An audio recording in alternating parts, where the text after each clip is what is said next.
Hello everyone, today we will talk about how to fix or how to solve the problem of sound on the application of Discord. You will click on settings. In this page you can click on apps, default apps, app settings.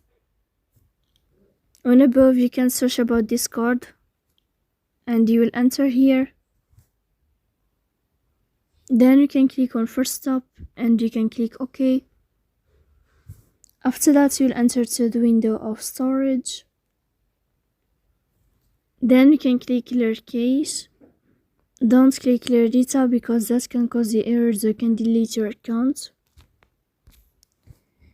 In the end you can turn off your phone and you can turn on your phone again to fix that problem. So please don't forget to support us by like and subscribe. See you next time.